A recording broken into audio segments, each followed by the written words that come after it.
Okay, good. Magandang hapon po sa ating lahat. Before I start po, may I know po if I am audible? Hello po.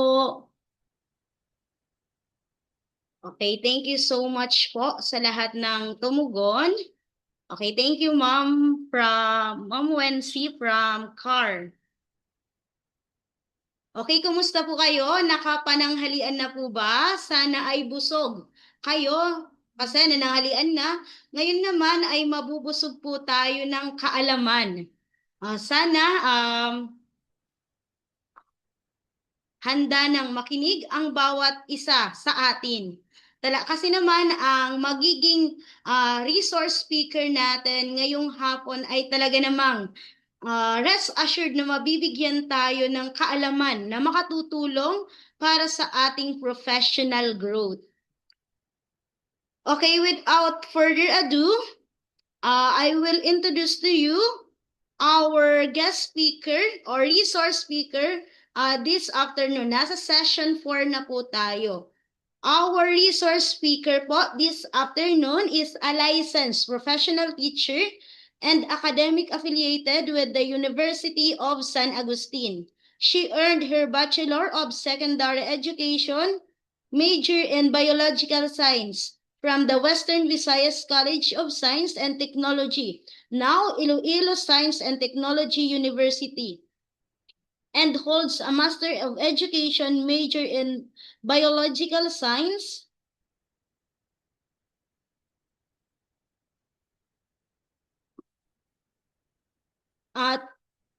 She was a recipient of the Department of Science and Technology Science Education Institute or the DOSTC scholarship during her master's studies, a prestigious program supporting advanced education in science and technology fields.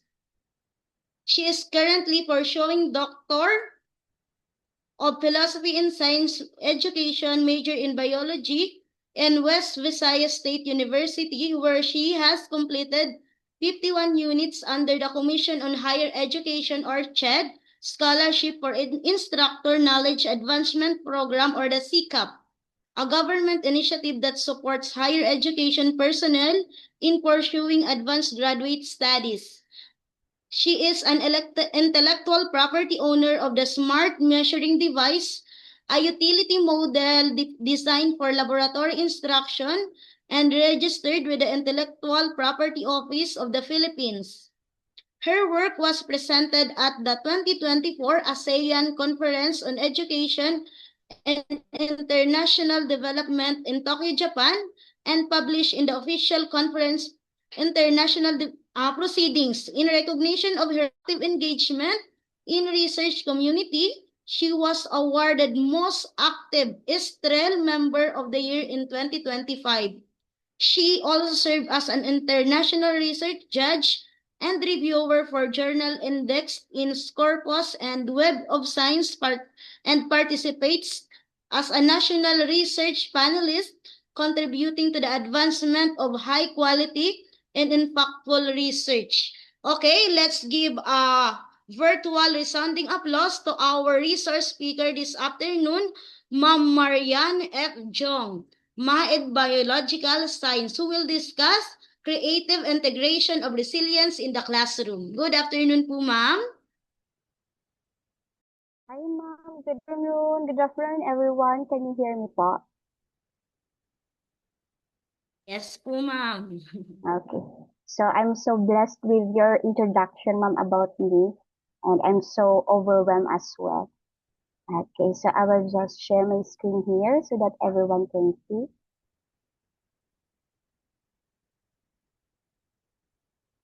Okay, so by the way, how is it, ma'am? Is it my screen is visible to everyone?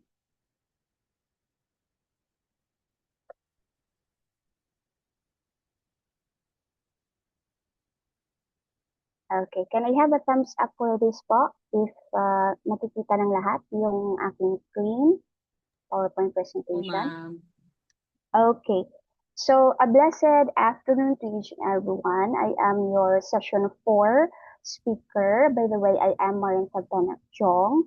your discussant for the creative integration of disaster resilience in the classroom. And this kind of topic is quite timely since we know that everything happens for a reason, and of course, no.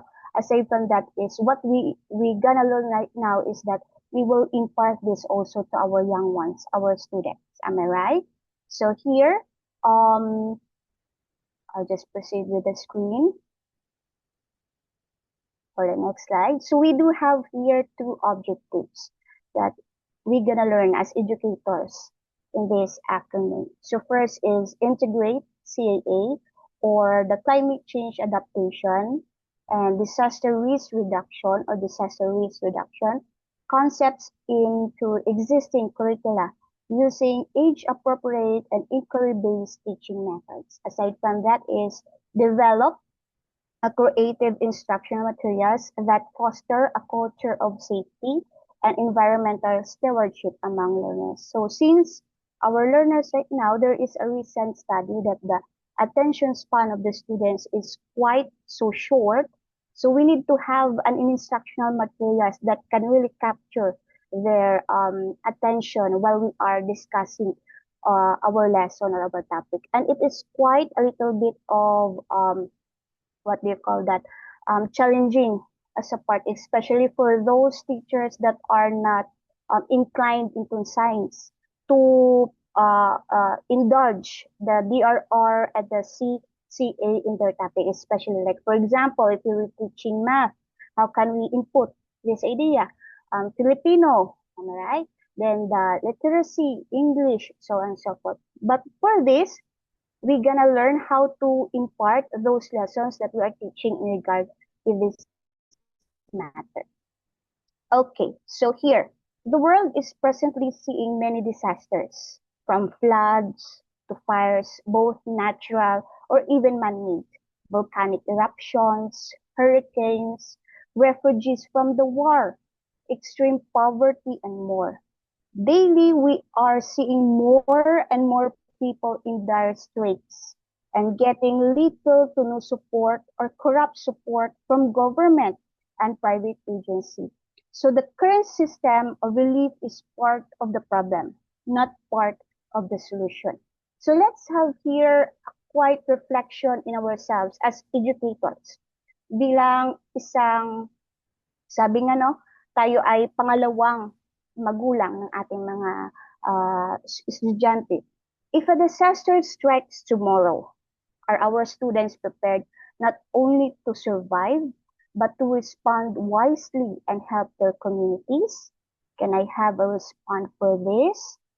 Prepare ba yung mga bata natin if there are calamities, there are disasters?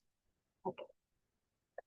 Prepare ba sila? Okay, so I'm so happy no that most of us here answer yes, or may mga nahihiya pero I'm pretty sure that our answers are yes. So there, especially right now, merong war from the Middle East and volcanic eruption from the northern part of the Philippines. So here, aside from the question that I pondered a while ago, what disaster is most common in your area? So since we are from other regions, no, in the Philippines, okay, from regions 1 till down sa Mindanao, like for example, I'm in the Iloilo City, Iloilo. So the common disaster na meron dito sa Iloilo is flooding. Okay, so have you integrated disaster education in your lessons? For me, yes, because I'm a science major teacher, especially now I'm teaching in senior high school students.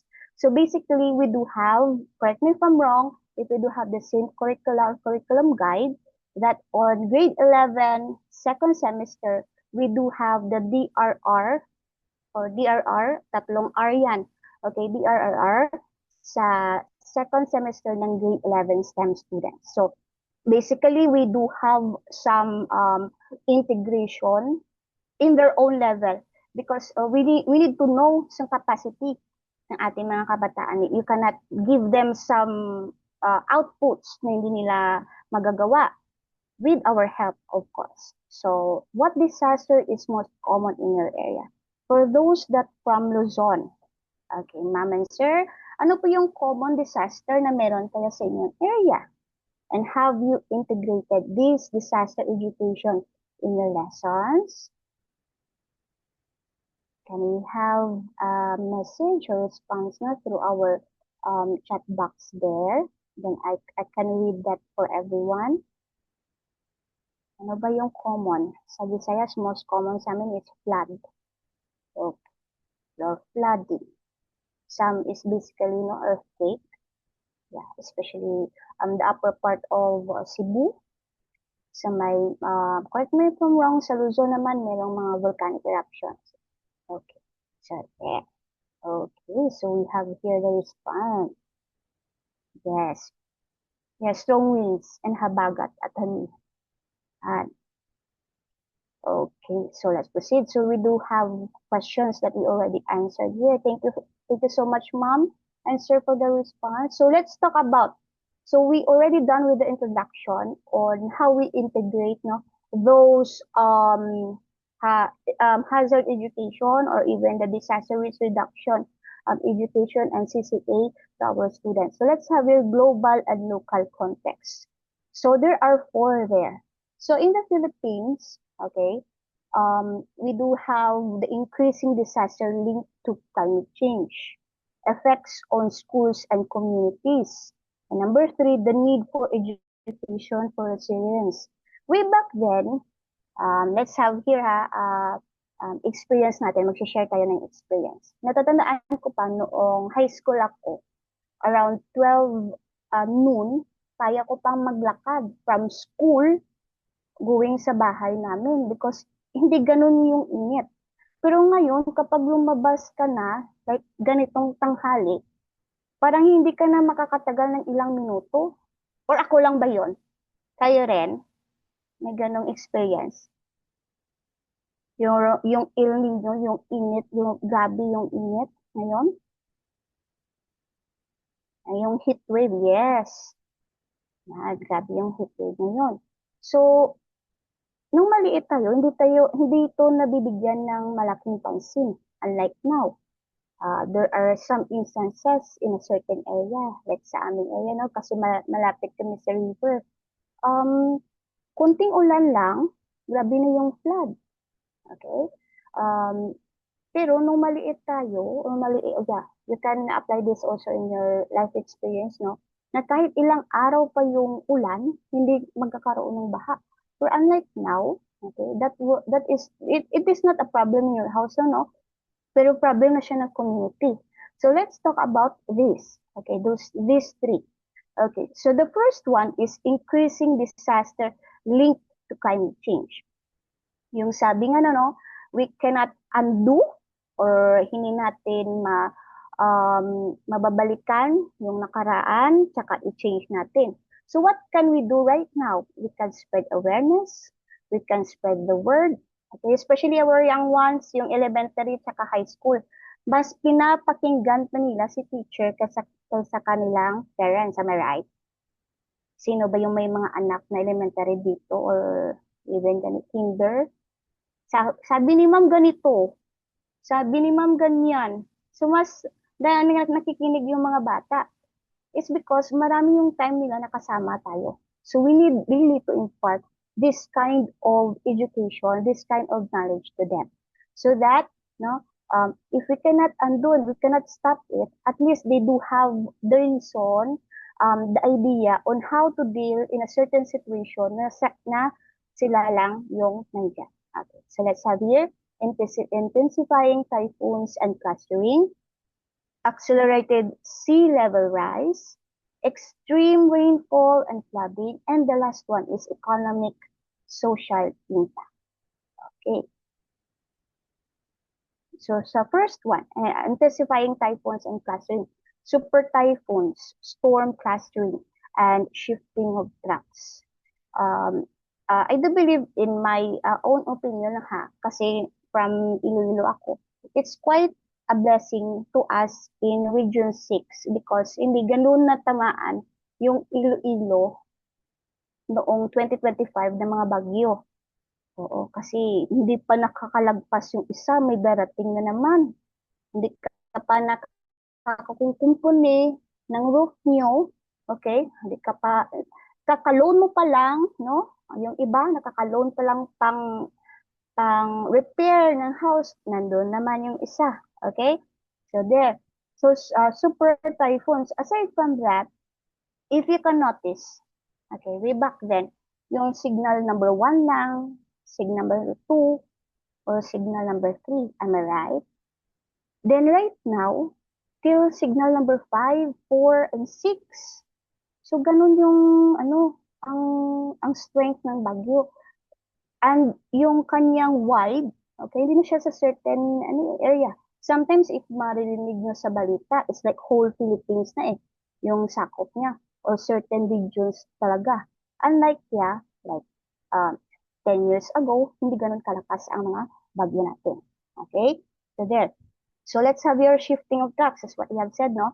There are certain areas, unlike sa Mindanao, Mindanao tsaka Visayas, hindi ganun daanin ng bagyo, especially from June till December. Pero kawawa talaga yung Luzon, palaging tinatamaan ng bagyo. Okay. So aside from that, we do have here accelerating sea level rise. Noong college ako, meron akong professor na nagsabi na like 2050, or we do have there the references below sa ating presentation dara or dyan, na makikita natin na the Philippines is experiencing sea level rise at 60 centimeter each year, which is roughly 3 times the global average. That's why there is a certain place na masasabi mo talaga na hindi naman to bahain, hindi naman umulan. Bakit ganun? Yung high tide. Okay? Basically here in Iloilo City, meron ditong area na malapit sa may sea. Okay? So, kung mag-high tide, ano bang pwede mangyari sa tubig? So, pupunta siya sa area na malapit sa tinatawag nating sea level rise. Okay, so ganun yun yung reason dyan. So by 2050, it is projected that several coastal areas currently housing over around 8 million people could be submerged or freeze permanently.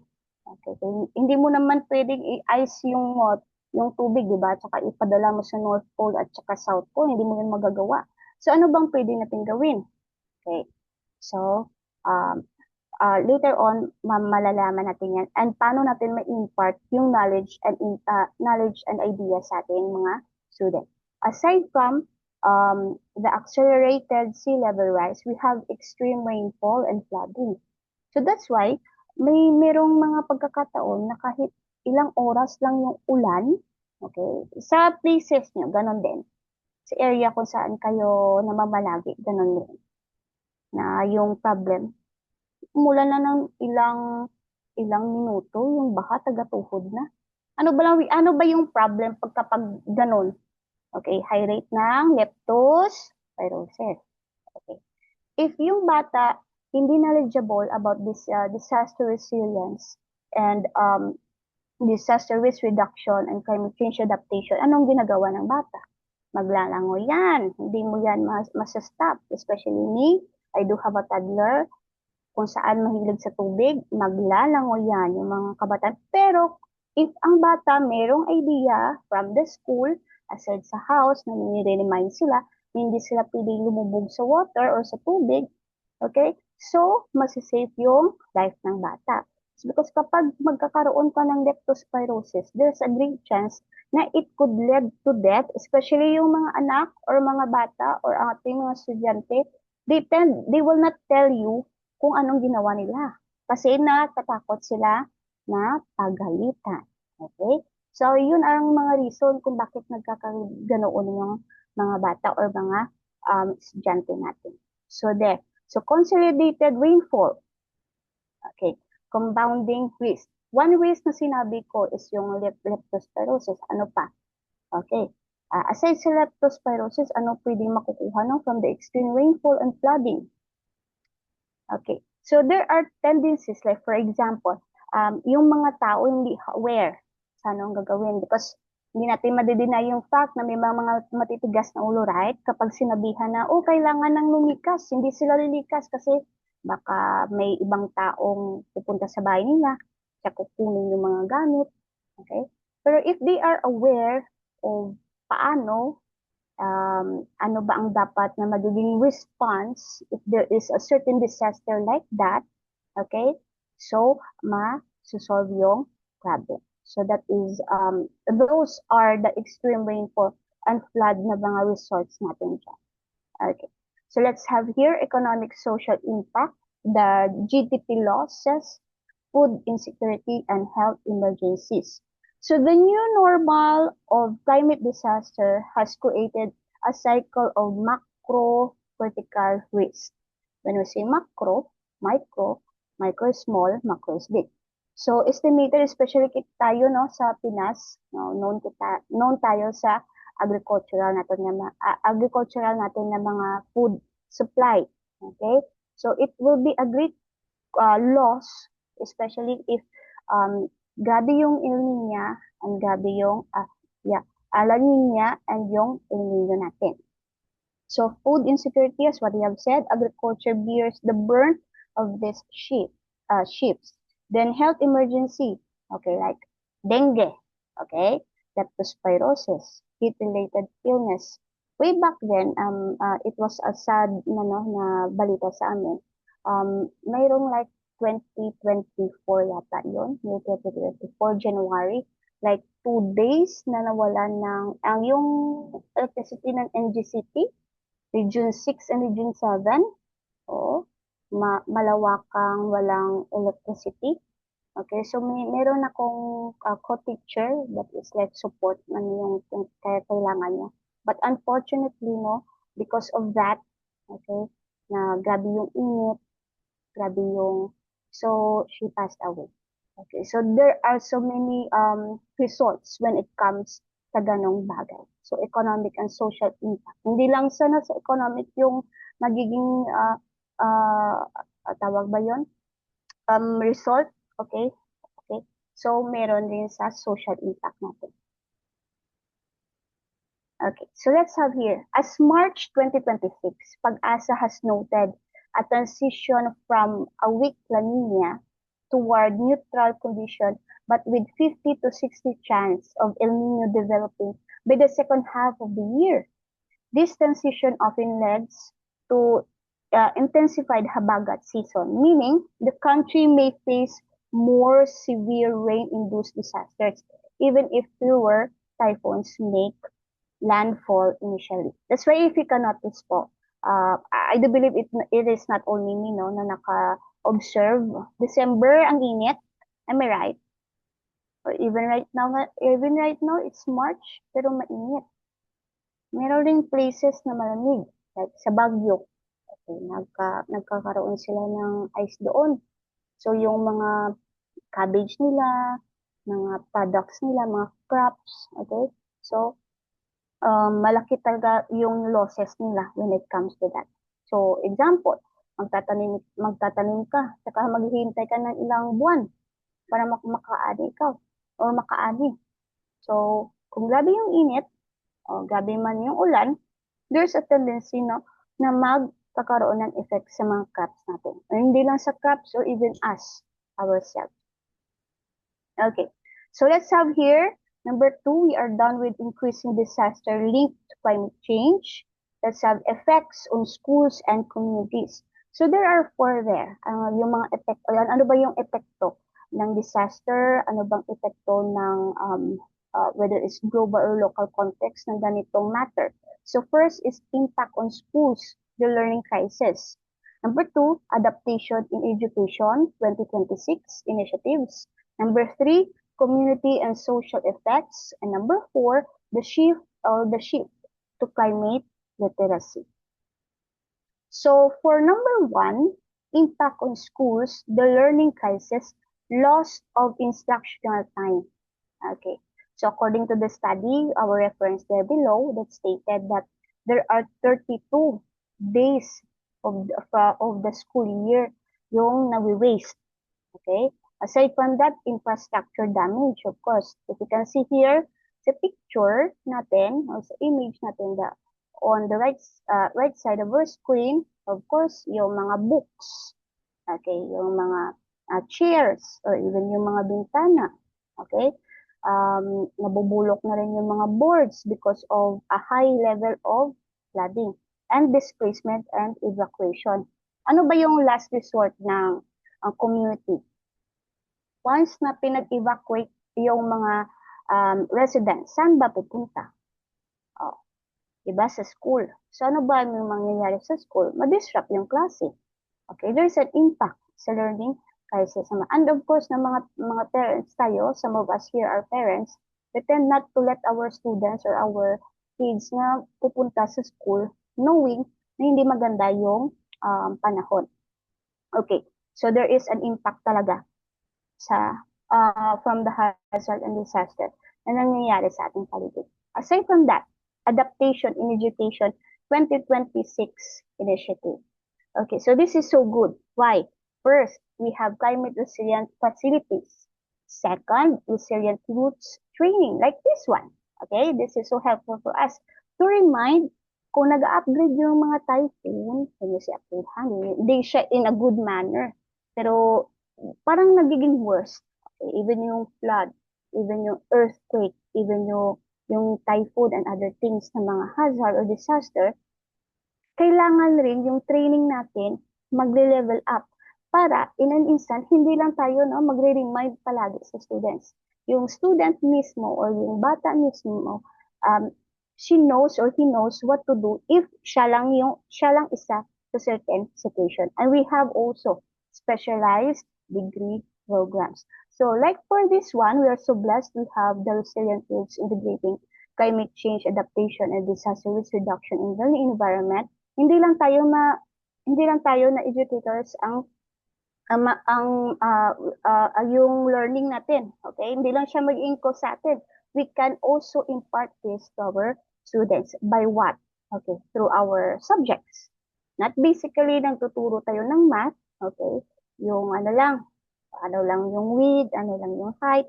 Pero pwede natin ma-impart na how many liters, okay, of the flood water or so on and so forth. So, and a little bit of touch sang response. So since we are aiming to have the HOTS or higher order thinking skills na mga objectives natin. And I do believe we are doing that. So number 3, community and social effects. So there is economic strain, health hazards, water scarcity. Ano ba yan? So nasa number 3 natin. Economic strain. Of course, kung marami naapektuhan ng mga facilities, businesses, okay, nagmamahalan yung mga presyo, may right? Okay, like for example, yung disaster, like the war. Okay. You see, 3 digits na yung ating mga fuel. Okay. Aside from that, yung mga food natin, nagmamahalan na.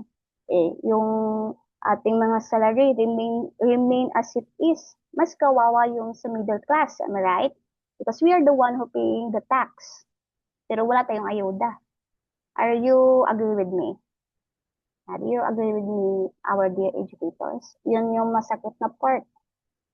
Okay, so there are disasters and hazard that is happening in our surrounding, but us, mas tayong ang least, okay, sa nabibigyan ng mga bagay-bagay.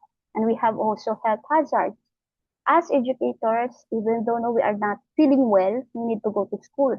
Kahit minsan bagyo, okay, kailangan natin na magpasa ng mga forms, okay, mag-advance na gagawing mga lesson plans, mga PowerPoint presentation, so on and so forth. And water scarcity, like for example, if there is a flood, okay, so lulubog yung water, okay, or even El Nino, okay, walang tubig na makukuha.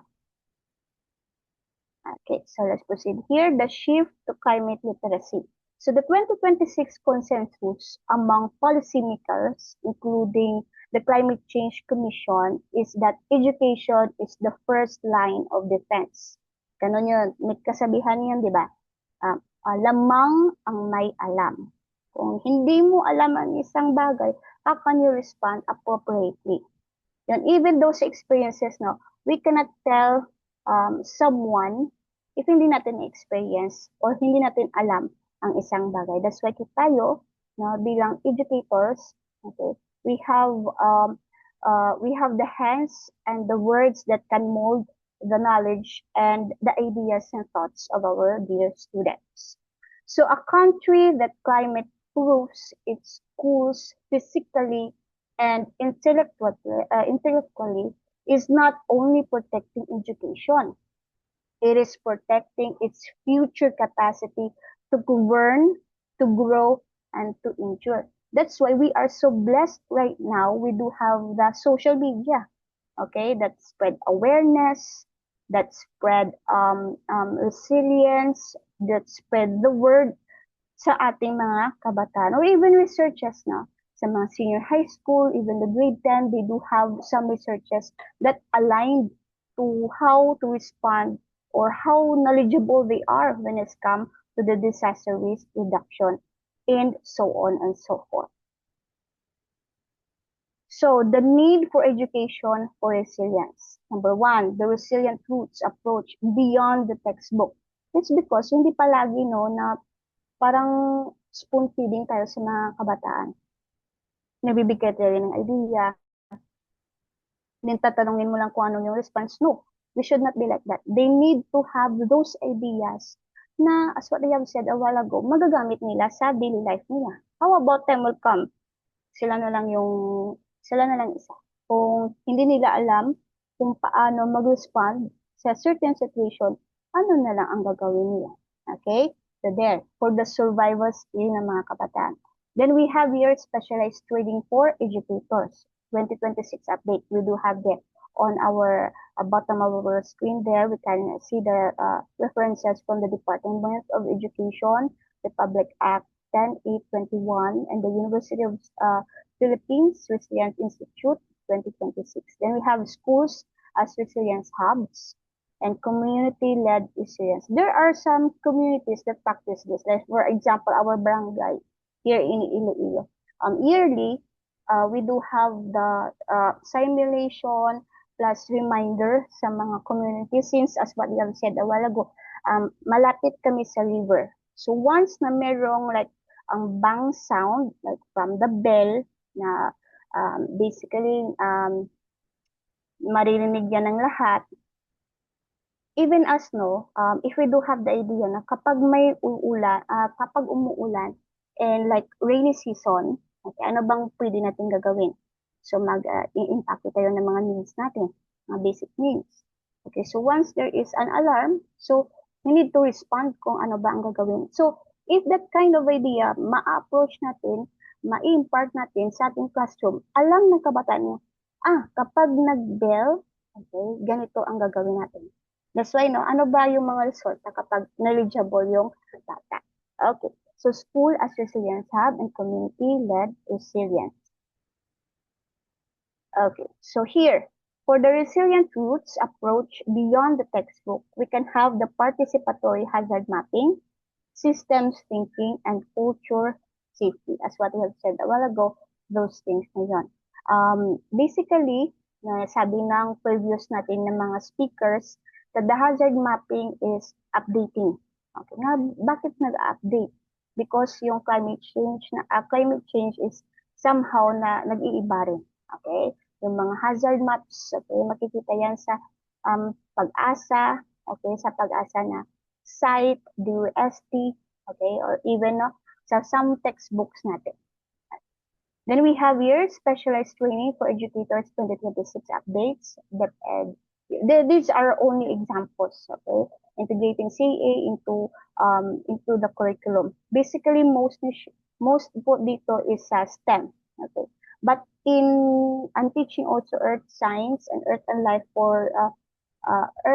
science for UMS and ABM. Medyo hindi ganun kadip yung lesson unlike sa STEM na meron talaga silang DRRR na subject. For those who are teaching STEM here, STEM students, do you have ma'am and sir na DRRR na subject pa? Yes, very good. So, for me, basically, yung pinapagawa, meron dyan na performance-based, okay, learning ng kabataan, okay, na they need to tend na lalabas, okay, sa, hindi siya lalabas sa community because they are minors, right? So sometimes they need to have ng letters, such that. So ang ginagawa ko is lalabas na sila sa roaming around sa my campus. Okay, mag-list sila, ano ba yung mga disaster na pwedeng mangyari, ano yung hazard na magre-result, okay, para alam nila kung ano ang gagawin. At least meron silang on the spot and on the go na gagawin. Okay? So although na maliit na bagay yun, pero magiging part yun sa idea, no? At dadalhin yun ng kabataan, yung kind of survival skills na yun. Okay. So schools as resilience hub. Okay. So learning continuity spaces, LCS. Because the DepEd, around 1,300 something, I guess, meron na binigay na, pondo, okay, for the DepEd. But I'm hoping na ginagamit nila ito sa maayos na paraan that March 2026, DepEd announced the construction, but I don't heard about this one, 1,380 learning continuity spaces, okay, or yeah, spaces, LCS. There are disaster resilient solar powered units, okay, equipped for this one, okay. Then we have the last resort, of course. Ano pa ba yung last resort natin? Schools. Okay, kasi yung schools natin, aside sa we are learning from it, learning a lot of things from the place itself, no? Nagiging safe place siya during mga flood, earthquake, and so on and so forth, ng community na malapit sa lugar na iyon. Then we have here the community-led resilience, student advocates, localized hazard maps. Like for example, if your certain area is prone to earthquake, okay, so ano bang ginagawa dyan? So, meron tayong student advocates. Sa aming school, meron kaming like inter-school, I will just summarize, no? Correct, just share your thoughts also if pinapractice ito ng school nyo. Meron kaming inter-school na parang simulation, especially for the earthquake drill, mga drills, earthquake drills, flood drills, meron kami yan. After that, meron na yan kasama na yung fire department, okay, and PNP, or ano pa ba, ano ba yung yung government agency na pwede mag-help. Okay. Sa school niyo po, meron po ibang ganyan. Sa amin kasi sa University of San Agustin, merong inter-school, yung may mga batang nagpe-pretend na may sakuna, kano yung respond na gagawin ng bata. Sa school niyo po, meron po, ma'am, sir. After that, meron ng help from the government agencies. Then they will have some seminars. It's yearly po. Sa aming school, yearly po yun na nangyayari o ginagawa. Can I have response from our dear educators? If your schools po, meron pong ganon.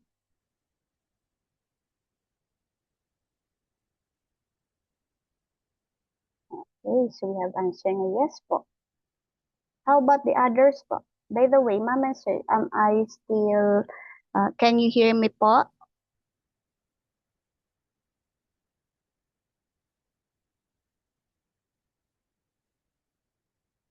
Okay, so some are within school. Yes. So that is an important, ma'am and sir, no, na merong drill. Okay, thank you so much, ma'am and sir, for the response po. Okay, so dapat na mayroong drill. Okay? Bakit naman yearly? It's because yung students nag-iiba every year. So some of the students, no, like for example, they will have their grade 11 in school. Then basically, mag-grade 12 sila sa ibang school sila. At least yung drill at knowledge, no, na nakukuha nila at nalalearn, pwede nilang i-apply sa kung saan sila pupunta. At hindi natin alam kung kailan magaganap yung mga sakuna. Okay, so right now, why it matters? With the Philippines facing 32 loss of school days per year due to climate disruptions. The consensus in 2026 is clearly resilience is not just about surviving the storm. It is ensuring that the storm doesn't stop a child's future. I do believe this is one of our problems, especially in may interruption of classes. At saka malapit na yung for junior high school and senior high school, no? Pag malapit na yung quarterly exam, ano ginagawa ng teacher? Okay. So, basically, you run through with the topic or lessons, which is nakakahingal. Am I right? At saka yung, aside sa kulang yung time, yung level of intelligence pa ng kabataan is quite challenging because some of them are fast learner, some of them are not. So, especially kung may mga interruption ng mga classes, it is not a simple na situation, but it is a really big problem for us educators. Some of the students are so happy na walang klase, pero tayo educators, so paano namin nahabulin yung ganitong class? Kasi may 3 pang topics na naiiwan. Okay? So, hindi ganun kadali ang mga bagay-bagay. Okay. So, schools must prepare learners not just academically, but for uncertain environmental futures. Okay. So, let's have here the conceptual foundations, climate change adaptation, CCA, and the disaster risk reduction, or the DRR. So, first is the climate change adaptation. It is the process of adjusting to the current or expected effects of climate change. Unlike mitigation, which aims to reduce greenhouse gas emissions, adaptation focuses on managing the risks and impacts that are already occurring or are inevitable. In other words po, although there is a climate change, ano pa ba magagawa natin? If we cannot stop, we can adapt, and we should know how to respond properly to certain situation. So strategies for community adjustment. Effective CCA strategies are often multifaceted, combining physical engineering with social and ecological planning. So we have here the nature-based solutions, okay? Then aside from that is risk assessment and early warning, policy and zoning, and capacity building. So these are the 4 strategies for community adjustment. So let's have here the key examples of CCA action. So first is flood-resistant infrastructure. As sea levels rise and rainfall patterns become more erratic, traditional drainage often fails. Number 1, permeable pavement. We need to have this one. Floating buildings. Parang imposible po yan. Walang imposible, no? Remember, one of the most notable researchers here, not only sa Philippines or Asia, but all over the world are Filipinos. Especially like, for example, I'm with Sir JR, nag-present kami sa Japan way back 2024. Masyashock ka talaga sa mga researches ng mga Pinoy, unlike ng ibang lahi na yung mga researches ng mga Pinoy hindi basta-basta, okay? Which means na mayroong talagang kaalaman ng mga Pinoy. Pero, syempre, we cannot deny the fact na yung mga fund, okay, ano ba, if we want to have these floating buildings, permeable pavement, seawalls and dikes na mga researches, we need to have a lot of fund. Okay, but some of the government agencies na sila mismo yung idea na magkakaroon ka for the research na magagamit in community, hindi sila magbibigay ng fund because they tend to corrupt or they will use that on other ways. Okay, so there. So number 2, sustainable water management. Climate change often leads to too much or too little water. Strategies focus on stabilizing the supply of rainwater harvesting. Even in a simple community, ma-apply rin natin yan sa school setup. Like for example, yung mga roof natin. Meron tayong malalaking drum. Okay, rainwater harvesting. Pwede natin gagawin yan. And also students will learn how to do that thing. Wastewater recycling. Like for example, basically sa DRR, tinatanong natin yung mga kabataan. Okay?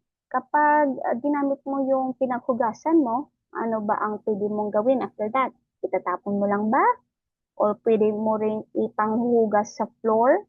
Okay? Or pwede rin if grabe yung init, ibubuhos mo sa sa pathway, okay, so that the dust will not floating anywhere, pwede yung gagawin, okay? So through that, ma-apply na ng mga kabataan yung idea yan sa kanilang bahay. Then desalination, that is the 3 for sustainable water development. Okay, let's have here number 3, climate-informed agriculture. The food supply is highly vulnerable to temperature shifts. So farmers are adapting through what? Drought-resistant crops. Hydroponics. Ano po yung hydroponics? Yun yung mga tanim no, na merong water. Okay? And vertical farming. So, ganun. Okay, then diversification. This kind of idea, okay, mapupulot yan ng kabataan through their, di ba, sa junior high school, meron silang PLE. So, malalearn na nila kung paano gagawin ang mga ganoong takal. Paano ba magkakaroon ng tanim? Okay, ano bang ginagawa kapag may hydroponics? Or magagawa sila ng vertical farming? Or diversification of resistant crops. Okay, so let's have here disaster risk reduction, DRR, is a systematic approach to identifying, assessing, and reducing the risk of disaster. Instead of simply waiting for a catastrophe to happen and then responding, so DRR focuses on the socio-economic causes of disasters and practices that limit communities in physical and environmental weak spots. That's why sa DRRR po na subject sa grade 11, second semester, meron niyang before, okay, during, and after na approach if there is a certain disaster. Okay, am I right mga mama and sir? For those who are teaching in senior high school na DRR, no? Meron ganun. Hindi pwede na during ka lang magkakaroon ng response sa isang certain situation. No. Beforehand, okay, like for example, maliit pa lang yung ulan. Okay, dapat magpe-prepare ka na. Parang ganun. Pag during na, okay, ano bang dapat mong gawin as a student? Ganito yung na-learn ko kay ma'am.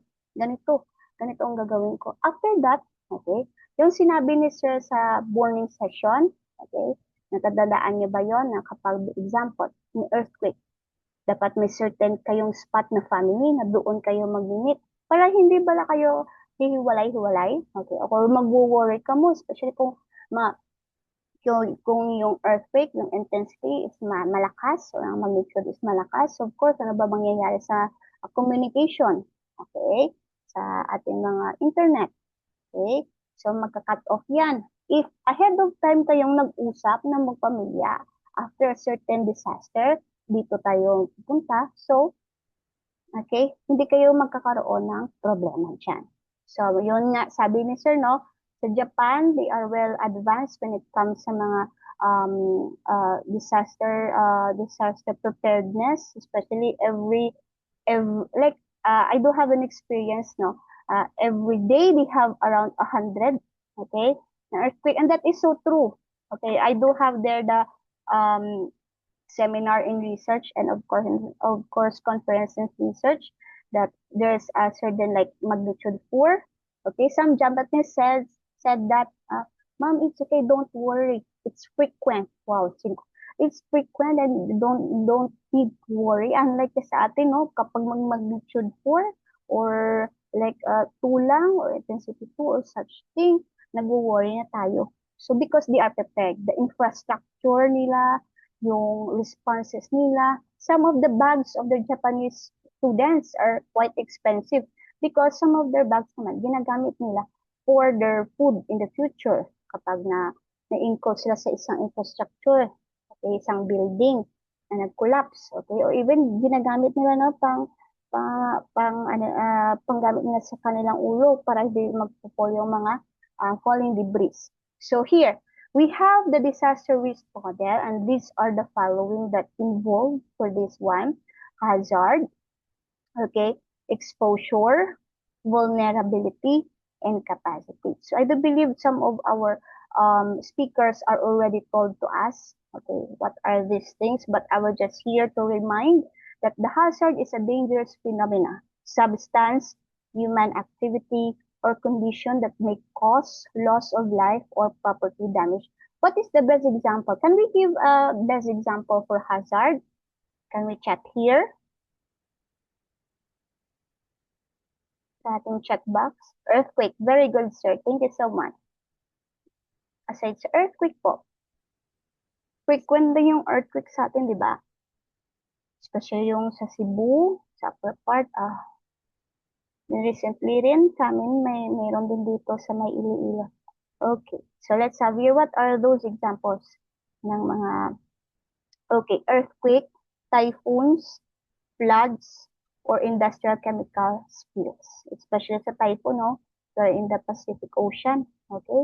So, hindi pa nga yung nakalagpas yung isa. Meron naman namumuo. There are instances in a certain week. Merong tatlo. Am I right? Okay? So, I feel sad with, most especially sa Luzon kasi sila yung parang tina-target. But, you know, we cannot say man sa mga typhoon na doon lang kayo dadaan. No, we cannot control man, but we can have an idea on how to respond to that. Okay? Kasi hindi sa lahat ng bagay dapat nandyan tayo together with our students to remind them on what they need to do. Okay, let's have your exposure. Refers to the people, property, or systems that are present in the hazard zones and are thereby subject to potential losses. What do you think are the examples of exposure? If sa hazard po, meron tayong typhoon, earthquake, okay? So, exposure, what do you think po? Yung exposure, mga examples ng exposure natin. Since yung kanyang definition is refers to the people, property, or systems that are present. Okay. So we have here people living along riverbanks. Yes, that's so true, sir. Okay. Riverbanks or flood-prone areas or even sa mga slope. Okay. So a city built directly on a fault line. Okay. So basically tayo, kapag bumili ka ng lupa, okay, if you want to have your own house and lot, of course you buy a lot, no? Yeah, if you are not aware with this kind, unlike way back then, okay, bibili ka lang. But for now, since most of the students are aware when it comes to disaster, when it comes to exposure, especially they do have a subject with DRR or even may mga seminar or even impart and inputs natin as an educator to them, they really need to know and they do have the knowledge na before sila bibili ng isang lupa, okay, they need to ask, okay, this property, okay, nasa fault line ba o hindi. And we have also neighborhood located in low-lying coastal areas. Okay. Vulnerability is the characteristics and circumstances of a community that make it susceptible to the damaging effects of hazard. Let's have here examples. Poorly constructed housing, okay, lack of access to information, or poverty that prevents families from stockpiling supplies, especially for those infrastructures. Let's focus with the poorly constructed housing. Of course, sino ba hindi gusto na magtitipid? 'Di ba? Okay, you'll just buy a substandard materials to build your own house. Pero yung effect niya is, of course, if meron lang small shaken lang, yung earthquake, marami nang bitak. Especially like for our infrastructure here, okay, sa mga buildings na-funded na mga government, marami ng bitak. Okay, I do believe you heard about the Ungka flyover here and the Aganan also. na national news kami last time. So, basically, kapag hindi maganda or hindi maganda yung quality ng materials, okay, hindi talaga yan tatagal. Okay? Or even lack of access to information. If you're not well informed with this, magiging vulnerable ka sa mga bagay-bagay. Poverty that prevents families from stockpiling supplies, especially now, grabe yung inflation, okay? Mahal na mga bilihin, kung meron lang, kung kung meron ka lang pera, di ba? Why does nga hindi ka gagawa ng magandang bahay at saka hindi na mga substandard na mga bagay-bagay. Okay, let's have your capacity. It's the combination of all strengths, okay, attributes and resources available within community to manage and reduce disaster risk. Ano ba yung magandang examples nito? Robust of emergency services, early warning systems, and strong social networks. So these are the examples of our capacity for our disaster risk model. So education and learning through this has the power. Okay. Ano ba yung power ng education? Education is the most sustainable way to increase community capacity. Especially yung idea na malalaman ng isang grade 11, magagamit niya iyon kapag nasa college na siya, even na magkakaroon siya ng kanyang pamilya. Tsaka yung idea na iyon, hindi lang siya yung masisave, kundi marami rin. So when people are educated on DRR, they understand first how to build safer structures. For what? To reduce vulnerability. Number 2, they know exactly where to go during an evacuation, reducing exposure. Number 3, they develop a culture of safety where risk assessment becomes part of daily life. Because right now, okay, the disaster, the risk, the hazard, the climate change, hindi natin yan ma-avoid. So, yung magandang bagay is alam natin, no? Hindi lang tayo na educator or even our students on how to deal with this. By increasing the denominator capacity in our equation, the overall risk naturally decreases. So let's have here in theoretical foundations for resilience pedagogy and pedagogical strategies for teaching disaster resilience. Let's have first constructivist learning theory. Kanino to? Kay Piaget at kay Vygotsky. Knowledge through experience and inquiry. Ano ba ang pwedeng gagawin ng isang bata when it comes to this one? Okay, so sa constructivist, investigating local disaster risk. So once ang bata magkakaroon ng idea about sa disaster, they tend to be curious. Ganon talaga yung bata, no? Curious sila. So ano ba, even us, okay? Kapag magsuscroll ka ng iyong cellphone, there are certain topic na magka-catch ng iyong attention, ano bang ginagawa mo. So you dig deeper to that. Ganon yung bata.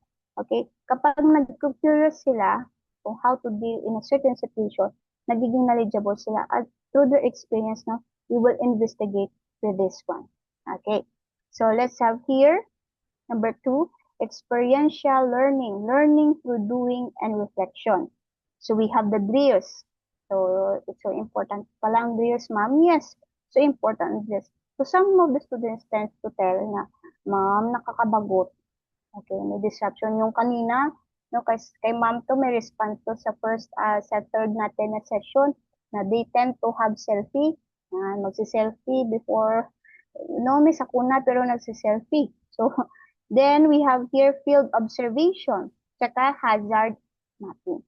So, yung hazard mapping, magkakaiba yun. Iba yung hazard mapping ng earthquake, ibang yung hazard mapping ng drought, okay, ninyo. Kapag La Nina or typhoon or may heavy rain, iba rin yun ang hazard mapping. Let's have your transformative learning. Education shapes values and perspectives. In what way? Climate education should develop environmental responsible citizens. Okay, so I'm so blessed because right now yung mga young generations natin parang open na sila. Okay? At alam na nila yung anong tama tsaka yung anong mali. Okay? So with this kind of learning, yung responses nila and yung perspective nila and how to value that idea na nai-impart natin through this kind of creative integration of disaster resilience in the classroom, okay? So magiging responsible citizens sila. Hindi sila yung matigas na ulo, okay, na mga citizens. Kaya kasi way back then, merong ilang beses na pinagsabihan na mag-evacuate. Hindi mag-evacuate. Pero kung yung young generations ngayon, okay, so mabilis na silang sa pagsabihan. Then we have number 4, place-based education.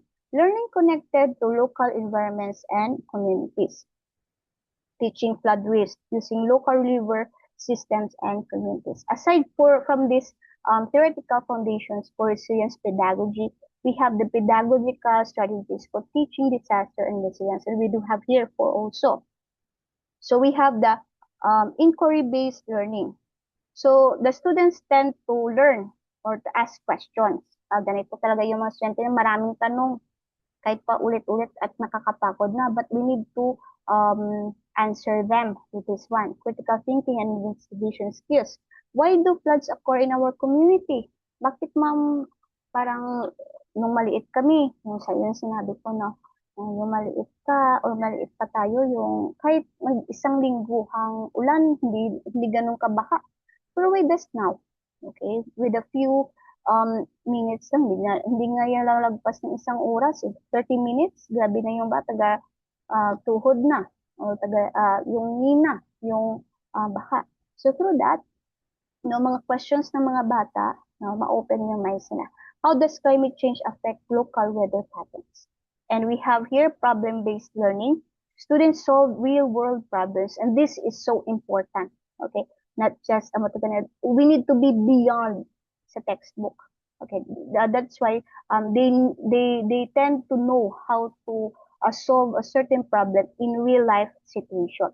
Then we have project-based learning. Students become active contributors to community resilience. That's why most of the students here or most of the students tends to have researches or spread awareness or even sa simpleng pag-share ng kanilang some of the teachers or even my co-teachers sa science department, they do have spreading awareness to the posting poster, okay, na ginawa from the Canva na sa kanila mga Facebook pages or Facebook accounts. Pwedeng ganun, okay? Then we have here interdisciplinary learning. So how DRR can be integrated across subjects? Okay, let's have an example because some of us here are asking, paano yung math, ma'am? Paano yung Filipino? Kasi it's quite, siya, hindi kasi ma'am sa lahat ng oras mayroong integration ng DRR, am I right? Okay, unlike sa science, we tend to have that most of the time. Okay, so let's have here for science, climate systems and ecosystems.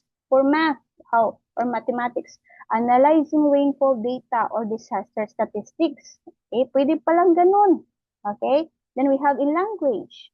So creative, persuasive essays on environmental protection, especially when they need to share the experiences, okay, with a certain in a good writing in a language na subject. Then how about social studies, disaster governance, and community resilience? And in arts, creating environmental awareness poster. So although, ganun pala ma'am, pwede palang ganun, hindi talaga yung overall na i-integrate mo talaga yung DRR. No, in a special touch lang, pwede po yung gagawin natin. Okay, so let's have here creative instructional materials. I do have here an example. So these are examples that are innovative. Okay, low cost lang siya. Hindi mo na kailangan na some of the schools, no, or even the sections, they tend to have, of course, budgeted yung budgeted. Some of the teachers itself, okay, kahit tayo, no, tayo na yung nag-aabuno ng mga materyales kasi hindi naman sa pinagbabawal na magdadala yung mga kabataan, pero it's quite challenging na for them to buy on their own. So sometimes tayong mga teacher no, nag-aabuno ng mga gamit. Pero okay lang po yan. So let's have here an examples. Okay, localized hazard mapping tools. Instead of expensive GIS software, use participatory 3D models or transparent overlays like this one. Sa DRR na subject namin, meron kaming projects.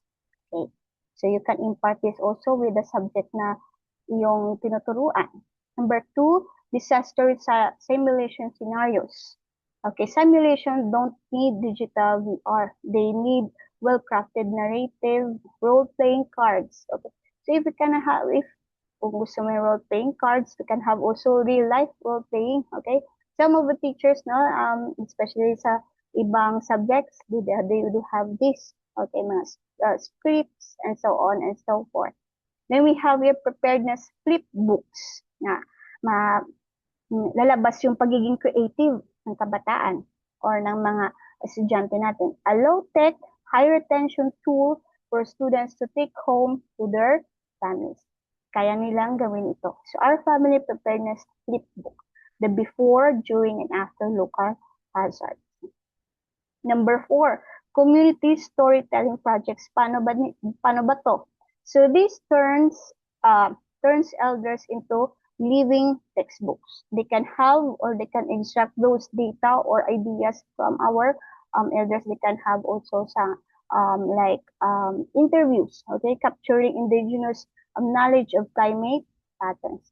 That's why way back then, nag-iisip talaga ako, especially if magwa-watch tayo ng mga historical dramas, okay, like time ni na Rizal, okay, and kung sino pa, ganun mga time, mga 19-somethings or 18-somethings, that they are wearing, no, ng mga mahahabang, mga mahahabang damit. So, I tend to research what is the reason for that. Because that time, mga saya, no, mga mahaba. Pero kung mag-wear tayo ngayon, parang ingit na. Because way back then, like 1850s, the degree Celsius is only 27. That's right. O, di ba? Na-shock kayo? Na-learn ko yan kasi I tend to ask also myself, bakit ganun? Nakakadamit sila ng ganung bagay. Okay, ganung damit na mahaba. Pero kung gagawin mo ngayon, parang hindi mo naman siya magawa. Most of us na nag-tube na lang or nagsasando or such as.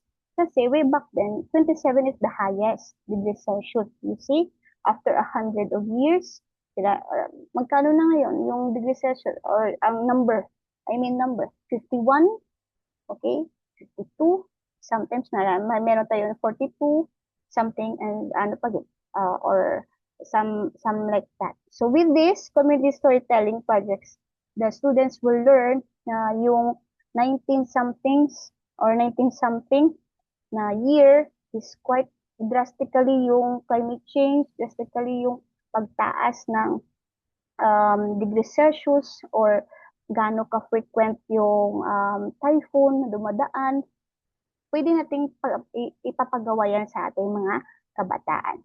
So number 5, climate change infographics or analog style like this one sa ating screen. We can see here, okay, infographics are usually digital, but data walls can be even more effective in a classroom. And this is good. Why? As what I have said, no, ang pagiging creative ng bata, because if we tend to have lang sa cellphone, tsaka i-print nila, hindi na natin malalaman yung pagiging creative ng kabataan. Or even tayo, ang dali lang mag-check. This one, no, maglo-learn sila, or we can integrate with other subjects. Like for this one, meron tayong pwede na ma-apply yung math, okay, yung history, yung science, yung research, and so on, and so forth. Okay. So let's have your interactive community-based reflection. I need your participation, my dear educators. I will have here an example. Think about your school or community. Let's identify, we will have three columns there. A common hazard, vulnerable groups, possible safety strategies. I do have here a best example. Okay, so since I'm residing here in Iloilo, so disaster preparedness and resilience in Iloilo. So a common hazard, ano ba? Flooding and typhoons. Okay?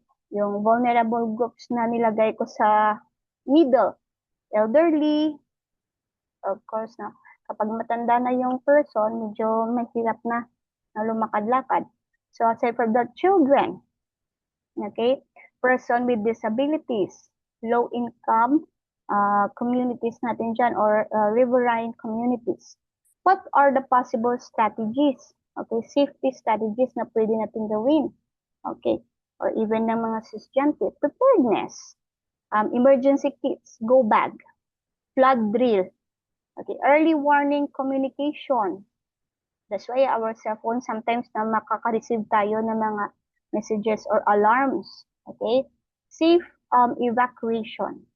Okay, so I will just give you like 3 minutes. Okay, is it enough? And can we chat that on our chat box? So in your community, okay, sa school or even sa school, what is common hazard? Okay, who are the vulnerable groups? Okay, then possible safety strategies natin.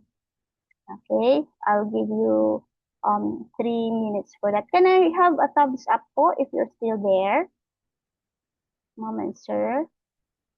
I do believe this time is quite challenging to all of us kasi ang iba sa atin maantukin siya.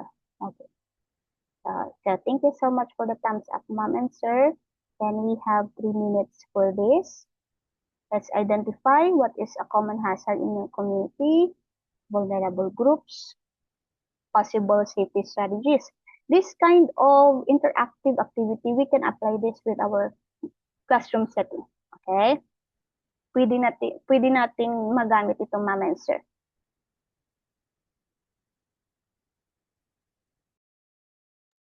Okay, so we have 2 minutes left. I do believe with the 3 minutes na binigay ko, makakabuo tayo ng interactive activity or community risk reflection natin.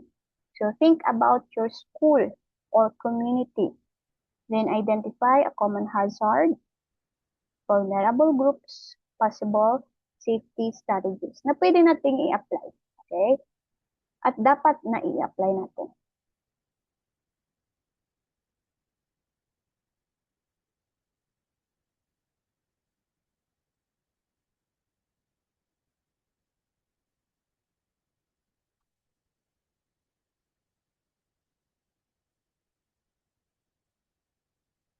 Okay, we have a minute left, ma'am and sir.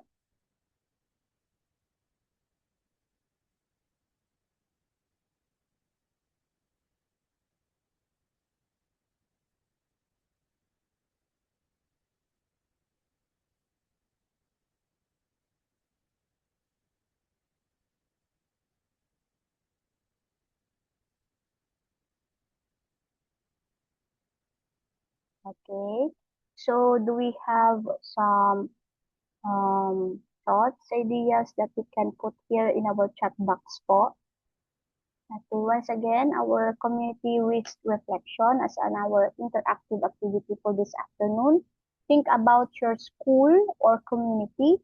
Then identify what is the common hazard that is happening in your school or community. Who are those vulnerable groups? Aside from that is the possible safety strategies that we can apply. Okay, so we do have here a response.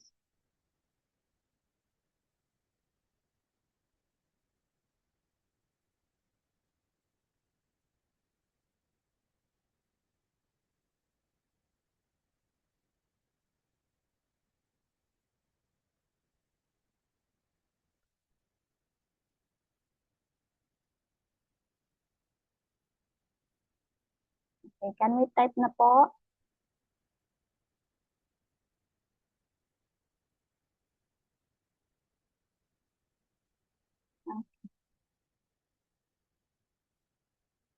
Yung iba po.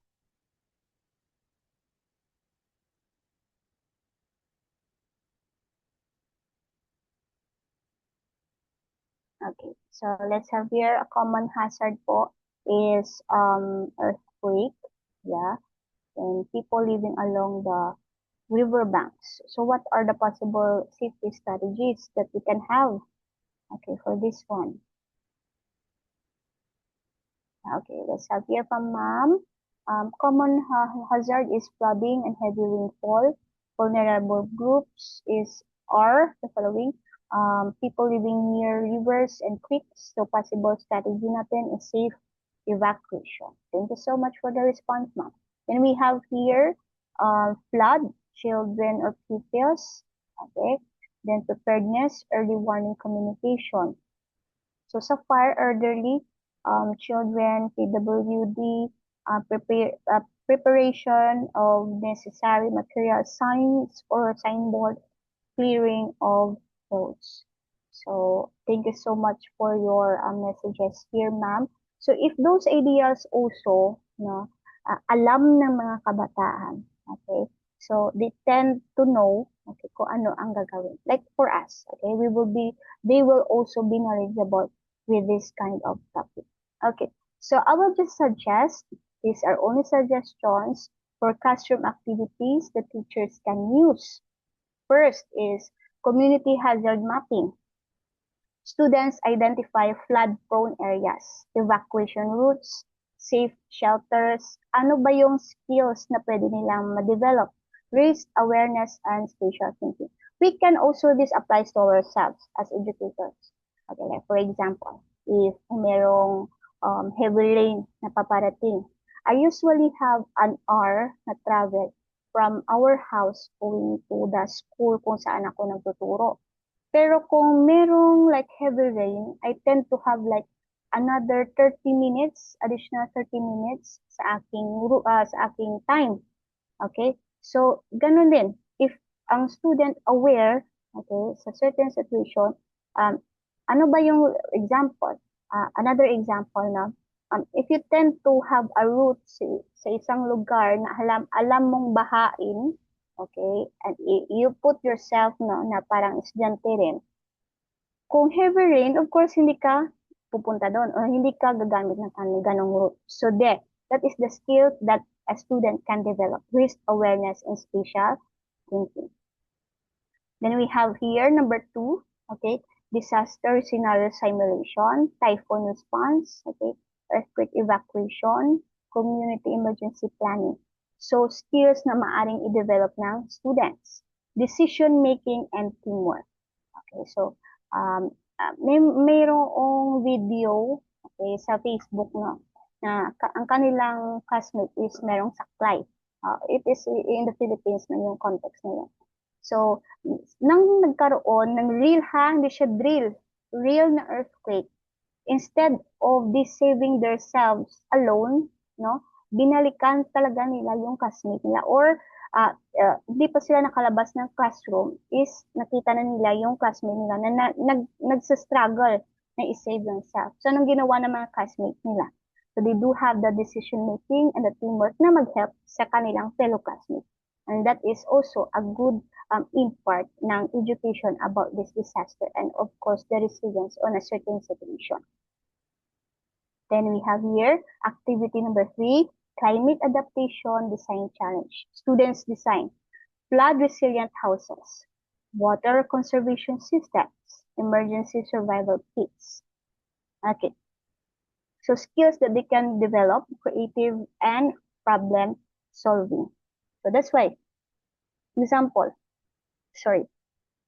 if some of the community itself or even na like for example sa amin kasi meron kaming puso kung saan kumukuha like deep well, okay, so hindi ako ganun makaka-relate, but for those na like MIWD, merong mga water resources from the government, they have the what they call that like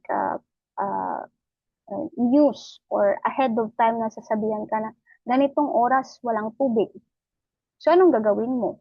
Okay, mag-iimbak ka ng ahead of time, am I right? Hindi mo na hintayin na like an hour before na mawawala yung water or hindi ka makakuha ng water or makaka-imbak is hindi ka mag-iimbak. Dapat ahead of time, okay? Kasi kung merong 10 hour, okay, na walang water supply, tsaka hindi ka mag-iimbak, anong pwede mangyari? Okay? So even the students itself, no, if they have this knowledge, okay, they can impart also sa kanilang daily life situation. If may merong 12 hours interruption of electricity, anong pwedeng gawin mo? Mag-charge ka ng cellphone mo. Okay? O pupunta ka sa other places na malalamig. Okay, so then, we tend to know how to solve certain situations. Okay, so building a culture of safety. Schools can promote resilience by conducting regular drills. Okay, so this drill will always remind us and our students kung paano magdi-deal sa certain situation. Kasi yung earthquake, lumalakas na lumalakas, even the typhoon itself, okay? And kung may flood, okay, anong gagawin? Okay. So encouraging students' participation in disaster preparedness, promoting environmental responsibility. So since we human being is the one who has a lot and a huge contribution with the climate change because we have the will to do such things now, whether it's good or bad. But of course, mas magandang gawin yung madadaling bagay. Okay? Kasi mahihirap na bagay, right? For example, no, sa mga students, mas madali yung magtatapon ka na lang bang basura kung saan saan kaysa yung ikaw mismo maglilinis, right? Pero if we tend to educate our students na somehow with that kind of response na aalagaan yung ating mother nature, okay, we tend also to save a lot of lives. So goal is create resilient school communities. And that is also, no, hindi lang yung school yung focus nito. Okay, even as educators, that is one of the things na somehow we feel good about it, if knowledgeable yung mga kabataan. Let's have here reflection and call to action. So I do have 3 questions and I do believe, no, with the talk right now, somehow we can reflect ourselves as an educator, as a second parent of our student. Okay, how can I integrate DRR into my subject area? Okay, like example, you're teaching math. How can you integrate the DRR? Okay. I do believe some of us here are tend to ask their questions na sa ilang self kung ano bang gagawin. Then what local disaster risk can I use as teaching examples? Especially, you can use these examples mainly kung anong yung nangyayari sa inyong community or sa inyong school. Basically, mas maganda yon kasi yan ang real world situation mo, real world situation. Unlike like for example, you will gain the ideas of other places na hindi rin nangyayari sa inyong barangay or sa inyong community or sa inyong school, paano nila yun magagamit? Okay? So dapat yung certain example, teaching examples na gagamitin natin is mismo sa kung ano nangyayari sa ating school, sa ating community. How can I empower as an educator students to help their communities? So these are the reflection that we need to put in our hearts and mind and a call also to action. Di lang tayo magtuturo ng certain subjects because of this. No? Dapat may life lesson na malalearn yung mga kabataan. Remember, teachers play a critical role in shaping resilient, informed, and environmentally responsible students. These are my references. Okay. And once again, I am Marian Fagtanap-Jong, your speaker for this afternoon. Thank you for listening. God bless us all. Stay safe. And I do believe that we learned a lot for this afternoon. Thank you po, ma'am and sir. If you do have questions po, I'm here po to tutor.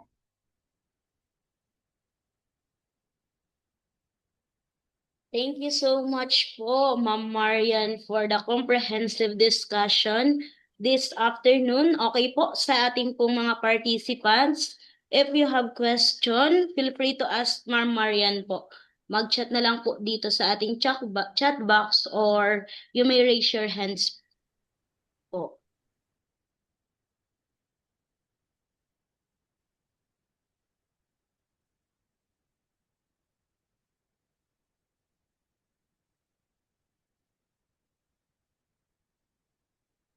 Okay, so while they are composing, ma'am, no, ng kanilang mga question, I do believe integrating DRR in some non-science subject is quite challenging. No? Kasi you need to have a time. Ilang oras na lang yung naiiwan sa atin to really facilitate ng ating lesson sa math because there are a lot of absence no or yeah there are a lot of interrupted classes so challenging talaga siya but we can really impart that in a creative way or even like for example sa project performance based ng mga bata we can integrate no like for like kung meron silang role playing together with the classmates subject integration pwede na mangyayari yun.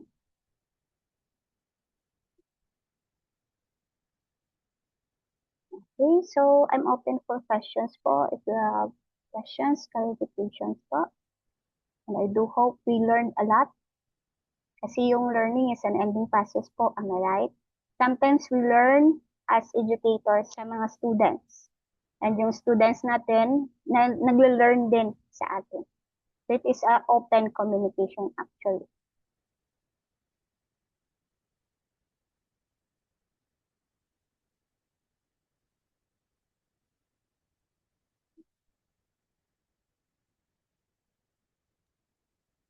Hello po. Good afternoon po again. May question po ba ang ating mga participants this afternoon regarding sa tinalakay po ni Ma'am Marian?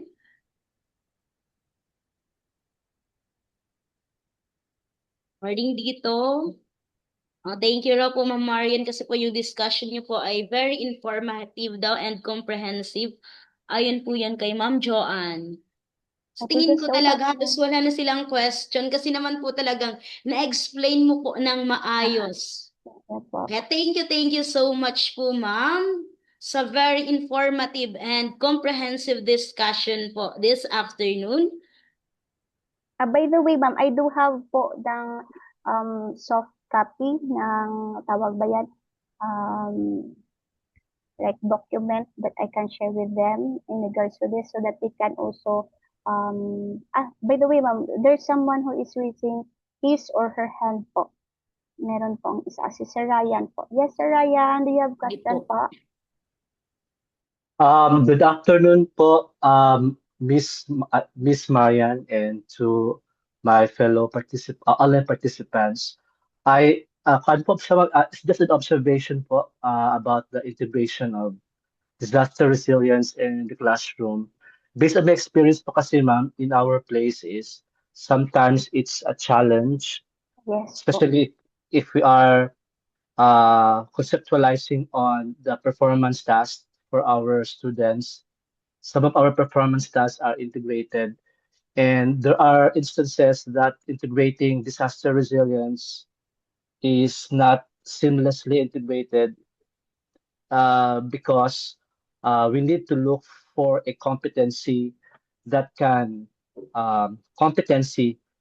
the curriculum that is aligned with the disaster resilience. But in terms of discussion in the classroom, this very easy kasi I'm teaching social studies in our school, so it is in the curriculum guide that that we should teach disaster resilience and the RRM as reflected in the curriculum guide and our learning plan. But in terms of designing integrated performance task, since it's integrated, it's quite a challenge for the three subjects, social studies or Araling Panlipunan, CLE or Values Education, and English, because we need to identify a common denominator, a competency that is most appropriate that can really address the integration of disaster resilience.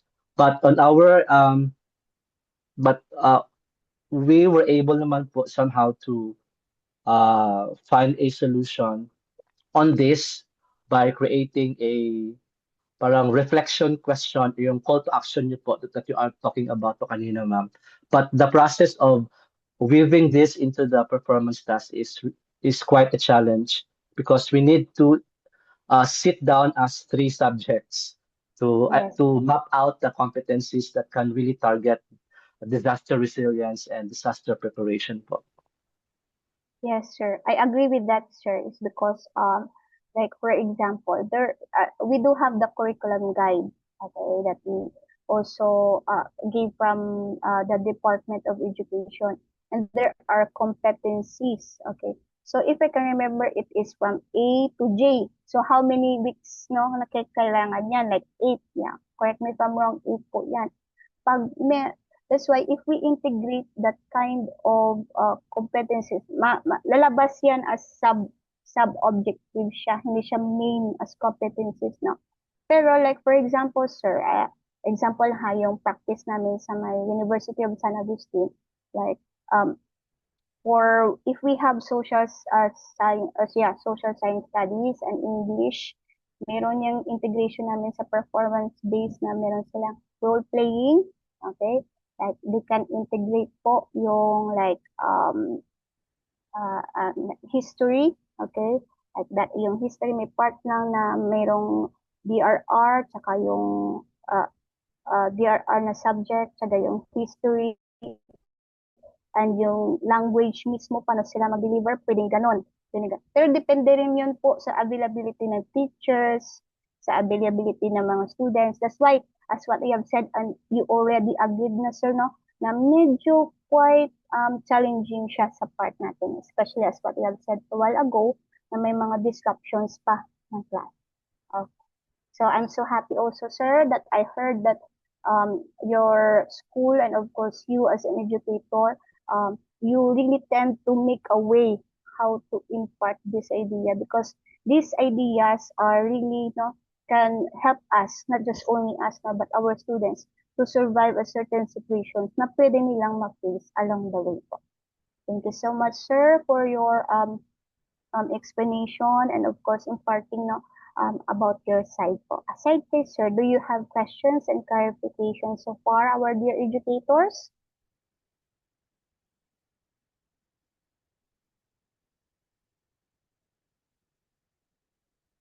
Or if we shy po, we can have here sa chat box po so that I can see it.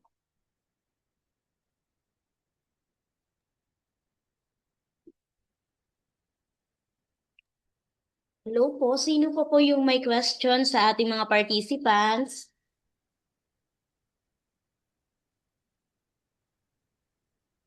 Okay, sa tingin ko po ay wala nang question or sa ating mga participants. Kung wala nang question, can you send any reaction po para makapag-proceed po tayo? Okay, thank you so much po sa mga participants natin na active na active. And of course, to our resource speaker this afternoon, Ma'am Marian, thank you so much po. At this juncture, we proceed to the awarding of certificate to our resource speaker.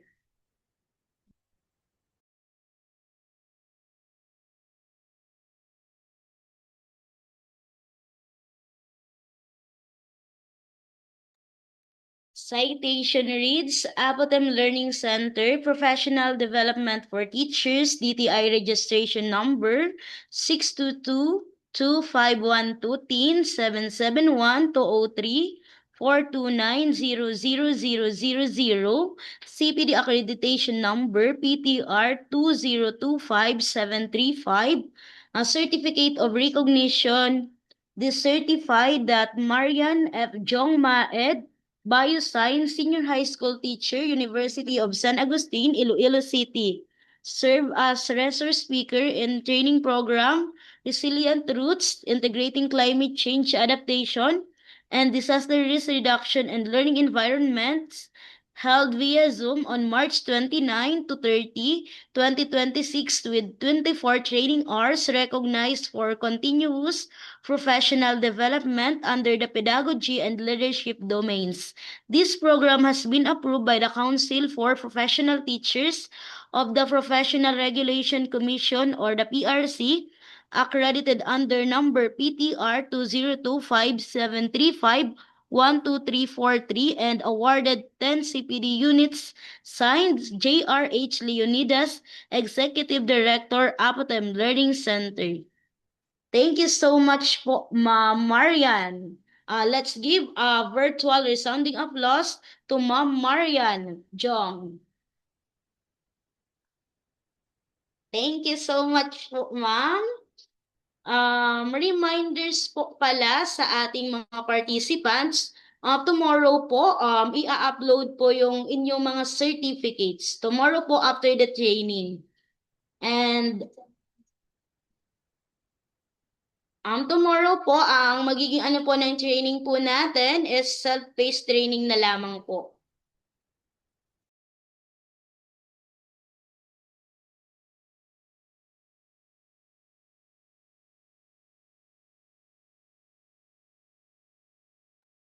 Reminder din po na yung mga gagawin nyo po, uploaded na po sa inyong mga, doon po sa may Google Drive po. Para po sa self-paced nyo po. And then may I request everyone to open your camera po for virtual photo opportunity.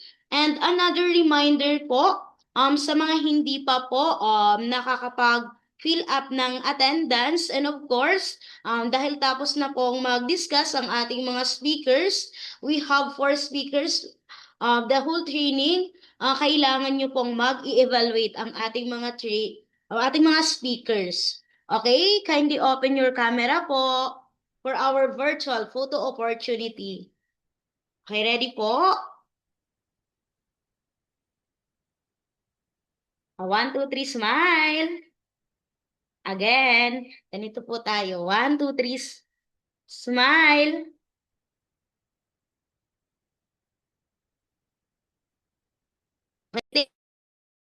Thank you so much po, everyone. Nice to see you virtually po.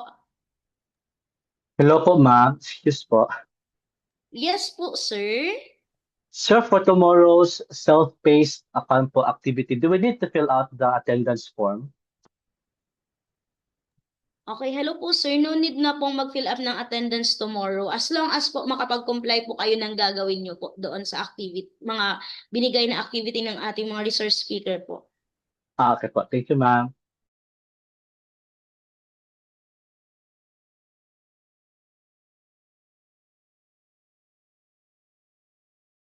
Regarding po sa mga nagtatanong po kung saan po makikita po yung drive, doon po sa in-email sa inyo pong na nasa onboarding manuals po.